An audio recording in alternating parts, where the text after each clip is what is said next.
రాజధాని ప్రాంతంలో రహదారి ప్రమాదాల నివారణకు కూటమి ప్రభుత్వం తీసుకుంటున్న చర్యలు సత్ఫలితాలనిస్తున్నాయి.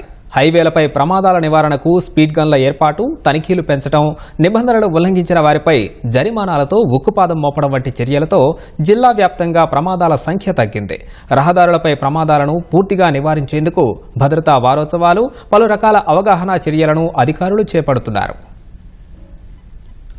ఏడాది క్రితం వరకు ఎన్టీఆర్ జిల్లా పరిధిలోని హైవేలపై మృత్యుహేళ కొనసాగింది. రోజు ఎక్కడో చోట ప్రమాదాలతో రోడ్లు రక్తమూడాయి. ప్రమాద నివారణ చర్యలు తీసుకోవాల్సిన గత ప్రభుత్వం నిర్లక్ష్యం వహించడంతో రోడ్డు ప్రమాదాల్లో ఎన్టీఆర్ జిల్లా ప్రథమ స్థానంలో నిలిచింది. విజయవాడ మీదుగా వెళ్లే 4 జాతీయ రహదారులపై నిత్యం ప్రమాదాలు పెరుగుతున్నా గత సర్కారు పట్టించుకోలేదు. దీంతో ఏటా సుమారు 700కు పైగా ప్రమాదాలు, అంతకుమించి మరణాలు నమోదయ్యాయి. 2023లో ఎన్టీఆర్ జిల్లా పరిధిలోని జాతీయ రహదారులపై 677 ప్రమాదాలు జరగ్గా 198 మంది చనిపోయారు. 585 మందికి పైగా గాయపడ్డారు. కీలక ప్రాంతాల్లో వీధి దీపాలు, స్పీడ్ గన్ల నిర్వహణకు గత ప్రభుత్వం నిధులివ్వకపోవడంతో అవి ఎక్కడా పనిచెయ్యని పరిస్థితి. దీంతో పాదచారులు, జంతువులు కనపడక హైవేలపై ప్రమాదాలు నిత్యకృత్యమయ్యాయి.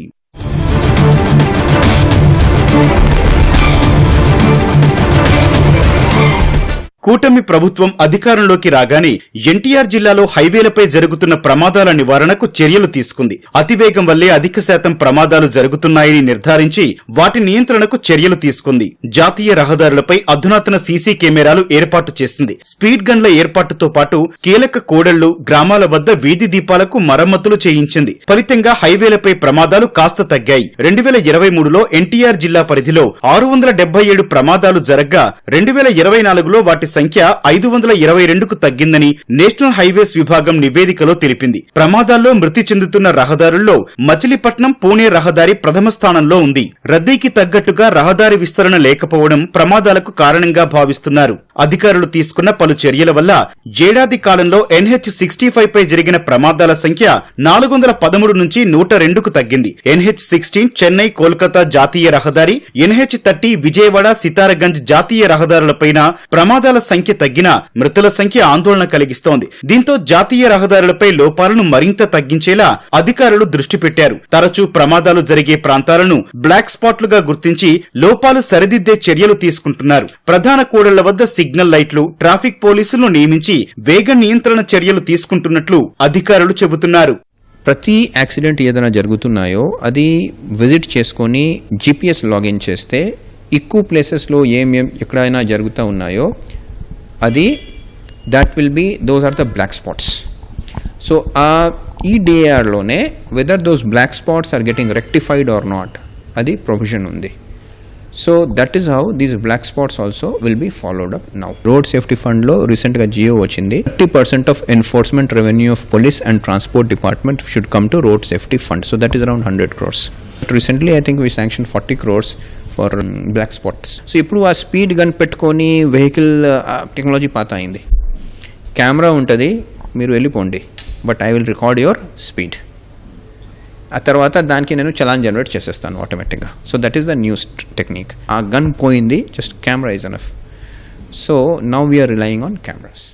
మానవ తప్పిదాల వల్లే అత్యధిక ప్రమాదాలు జరుగుతున్నాయని గుర్తించిన అధికారులు అవగాహన చర్యలు చేపట్టడం ద్వారా పరిస్థితి తీవ్రతను తగ్గించేందుకు ప్రయత్నిస్తున్నారు. విజయవాడ సహా ఎన్టీఆర్ జిల్లా వ్యాప్తంగా హెల్మెట్, సీట్ బెల్ట్ వాడకాన్ని తప్పనిసరి చేయడం సత్ఫలితాలనిచ్చింది. ఈ ఏడాది ప్రమాదాలను గణనీయంగా తగ్గించడమే లక్ష్యంగా చర్యలు తీసుకుంటున్నట్లు రవాణా శాఖ అధికారులు చెబుతున్నారు. మనంతకు మనలోనే బాధ్యత మార్పు రావాలి, కానీ ఏదో తనిఖీ అధికారులు ఉన్నప్పుడో లేకుంటే కెమెరాలకు భయపడి కాకుండా ప్రతి ఒక్కరు సామాజిక బాధ్యతగా మసులుకొని ఆ యొక్క ఓవర్ స్పీడింగ్ వల్లనే మనకు ప్రమాదాలు జరుగుతున్నాయి. ఇది కాకుండా అన్నిటికంటే ఇంపార్టెంట్ ఇది ఈ cell phone driving, drunk and driving చాలా తీవ్రం. అంటే రాబోయే ప్రమాదాలలో ఓవర్ స్పీడింగ్ కన్నా, హెల్మెట్, సీట్ బెల్ట్ కన్నా ఎక్కువ ప్రమాదాలు జరిగేది సెల్ ఫోన్ డ్రైవింగ్. అంటే ఈ సెల్ ఫోన్ని డ్రైవింగ్ చేయబడి అంటే హెల్మెట్ పెట్టుకుంటే ఆటోమేటిక్గా మీరు సెల్ ఫోన్ కూడా మాట్లాడలేరు. హెల్మెట్ పెట్టుకుంటే ఆటోమేటిక్గా మీరు సెల్ ఫోన్ కట్ అయిపోద్ది. కాబట్టి దాంట్లో మనం ఒక సిస్టమ్ని డెవలప్ చేసుకోవాలి. బండి ఎక్కిన వెంటనే హెల్మెట్ పెట్టుకోవాలి, కారు ఎక్కిన వెంటనే సీట్ బెల్ట్ పెట్టుకోవాలి, ఫోన్ని మనం మ్యూట్లో పెట్టేయాలి, లేకుంటే బ్లూటూత్లో పెట్టుకున్నా కూడా మన కాన్సన్ట్రేషన్ మొత్తం మనం హైవే మీద ఉండాలి. అర్జెంట్ కాల్ వచ్చింది మాట్లాడుకుంటే మనం రోడ్డు పక్కన ఆగాలి. 80% ప్రమాదాలు మానవ తప్పిదాలతో వితౌట్ ఎనీ ఫైనాన్షియల్ ఇంప్లికేషన్స్ మనము ప్రజల యొక్క మనస్తత్వాన్ని మార్చడం వల్ల మనం తీసుకున్న చర్యలు మనం తప్పకుండా తీసుకొని ఈ సంవత్సరం మన ప్రమాదాల నివారణలో రవాణా శాఖ, పోలీస్ శాఖ తీవ్రంగా కృషి చేసి దాని యొక్క పందాలను నడవాలని ప్రభుత్వం ఇచ్చిన ఆదేశాల మేరకు మేము ఖచ్చితంగా అమలు చేస్తాం. తప్పకుండా సత్ఫలితాలు సాధిస్తామనే నమ్మకం అయితే రవాణా శాఖ ఉంది. రాజధాని ప్రాంతంలో హైవేలపై ప్రమాదాలు తగ్గించేలా అధికారులు, ప్రభుత్వం చర్యలు తీసుకోవడంపై వాహనదారులు హర్షం వ్యక్తం చేస్తున్నారు. రోడ్డు ప్రమాదాలను మరింత తగ్గించేందుకు రోడ్ సేఫ్టీ నిధులను పెంచి మరిన్ని భద్రతా చర్యలు తీసుకోవాలని ప్రభుత్వాన్ని కోరుతున్నారు.